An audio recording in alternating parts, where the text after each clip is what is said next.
I'm Joey, I'm Jason. and this is Metal Monster Review.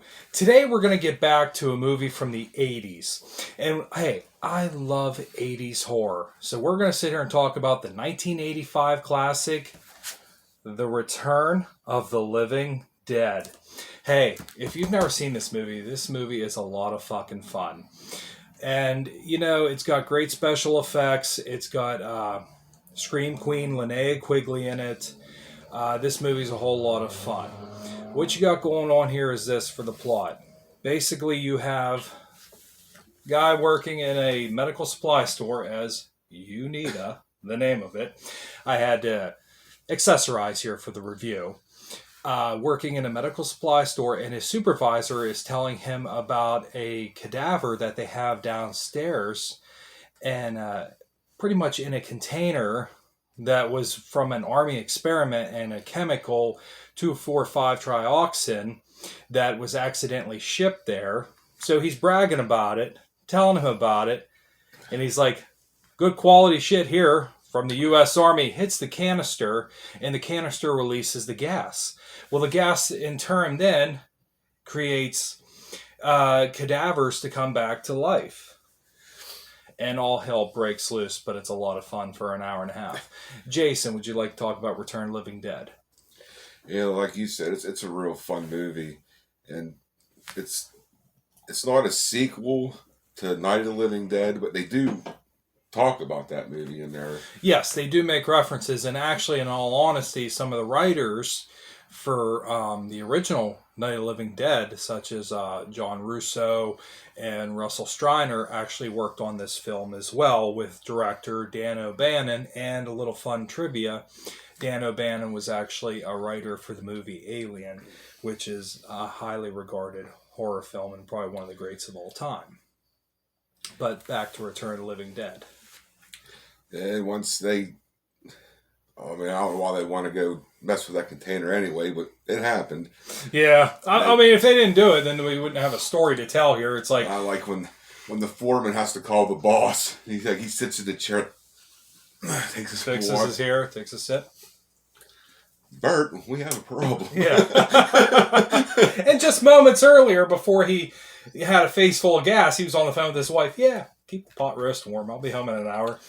Well, I guess there was no pot roast and for him ever again after that, because things didn't work out well for our friend there. Like you said, that gas, whatever that gas touches, it reanimates. So they got you see the little butterflies that are flapping their wings. Yeah. That's a cool little scene there. And they had the split dogs for the veterinarian schools, and you can hear the dogs barking. That's what's indicating that it's all going on. And a lot of great special effects here, because after the container breaks and you see that there's an actual cadaver walking around in the basement. And what's interesting about this here is a cool concept that the zombies can actually speak. And this one is known as the Tar Man, played by Alan Troutman, and he was obsessed with brains. And that became like a big tagline, because when you say brains, you immediately think of this movie. And they have an insatiable love with brains.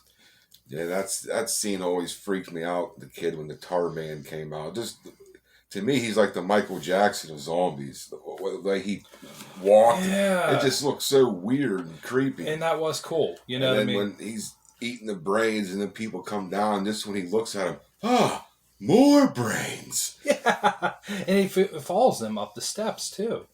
So what we have here is, now we have that corpse there who's in the basement, but we jumped ahead a little bit here. But after Frank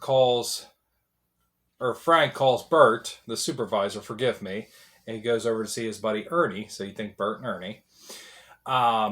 He ends up calling the supervisor, and he comes in, and you hear this screaming from where the meat locker is, where they keep the cold cadavers.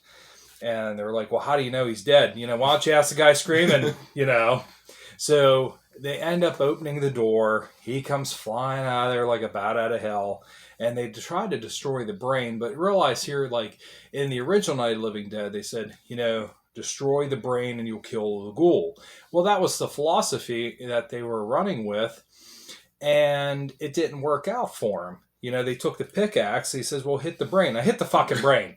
I hit the fucking brain. That's what they said to do in the movie. Oh, the movie lied. So they have to proceed and dismember this corpse. Well, it's all a series of moving units, involuntary movements of dead tissue as a 6 feet under reference there, but and each organism of the parts are just moving themselves. So the hand's moving itself. The head's moving, the jaw and the head's moving, the feet are moving, the legs are moving. So they have to dismember this, throw it in a series of trash bags, go over and see Ernie, who's an embalmer and has a crematorium, and they tell him probably the best line that they could come up with. What's in the bag, Bert? Rabid weasels. Rabid weasels. How the hell did you get rabid weasels? Well, typical fuck up. They shipped us one thing, had these rabid weasels in it. We want to burn them alive. Well, Ernie's thought this is cruel and inhumane. They just said, all right, fine, we'll level with you. Here's what's in the bag. They rip open the trash bag, grabs poor Ernie by his leg, rips his pants, which was nice because he had this really cool pantsuit there, jumpsuit, whatever. Then he had to cut it, and it just wasn't looking cool anymore. So he's like, all right, we'll take care of your problem. Now, in the meantime, what you have going on here is this. You have our friends Frank and Freddie, who were exposed to the gas, who are a little under the weather. Well, they're not looking too good. No, they're not looking too good. So they end up calling the paramedics to come help them, tell them, look, they're poisoned. And by this time, after the parts are burned, has an atmospheric reaction because of the rain and the gas, and it brings the zombies from the dead back. And a lot of cool resurrection scenes, I thought, too. Yeah, I tell you what, there's them two guys when the paramedics came in to examine them, and they were both checking. I don't got a pulse. I don't got a heartbeat. And they switch spots, thinking their equipment's fucked up or something. I love that little meeting that they're having, and Freddie's like, "What are you guys saying? What are you guys talking about? Because you knew damn well that they were talking about them, and it's like something's not just adding up here. No vital signs, no heart rate, no pulse, no nothing. So, but this is just an overall fun 80s horror film, and this is one that I would highly recommend for sure. Yeah, it's just weird because this is one of the few zombie movies where like the zombies show some sort of intelligence. They can talk. Yes, they run, and they only want to eat your brains. They're not worried about the rest of your body. They just want your brains. And they actually try and do a brief case study on the half corpse, if you will, there, who's obsessed with brains. And they ask, well, why brains? And apparently it just makes the pain go away. Being dead sucks and it hurts, and it's, this is something that just kind of eases the pain, It's a painkiller. That's another scene that movie when I was younger freaked me out when they pulled that half corpse in and talking to it. What's it like to be dead? It hurts to be dead. It hurts. The brains make the pain go away. I mean, I was afraid of death after watching that movie. Like, oh my God, it hurts to be dead. Yeah, maybe it does. I don't know. We never truly know. Now, what are some of your favorite films out of this movie? One of the cool scenes I like is whenever they break the seal to the thing and you can see the tar man, he's like melting. Mm-hmm. I think it's part of the little credit scene, isn't it? Yes, that is totally cool. I like that. And the soundtrack's killer too. Yes, there is some catchy tunes in there for sure. And one that I really like too was it after all hell has broken loose there. And this is towards the end of the film. Spoilers ahead, but I think that goes without saying if you followed the show at all.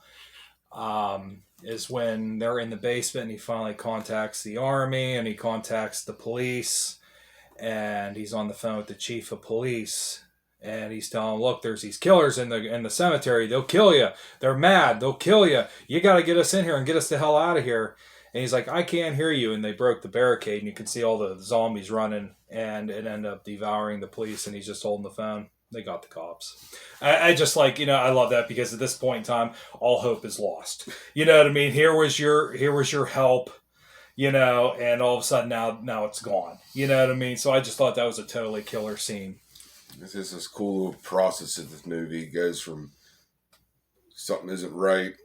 Oh, it's getting bad. Oh my God, it's worse. Then we're fucked. You know what I mean? And that's it. And you are right, because things go from progressively bad to worse. When at first, he tells it, hey, look here, I'll show you the containers. He hits it, boom, the gas hits them, and then now they're unconscious and sick. Well, now you go from that to the cadavers. You know what I mean? And then once they burn the other remains of the cadaver, like I said, it had an atmospheric reaction with the rain and just brought the dead back to life. And you went from 0 to 60 in just a matter of minutes.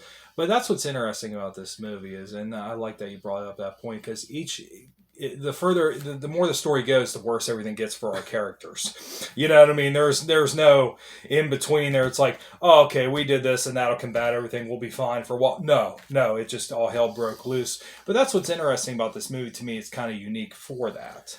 And there's one of the little questions I have about this movie is, I don't know if these zombies, if you get bit, you turn, because in the one scene, I forget the guy's name with the mohawk, he got bit in the head and he died, but he didn't reanimate. At least it didn't show it.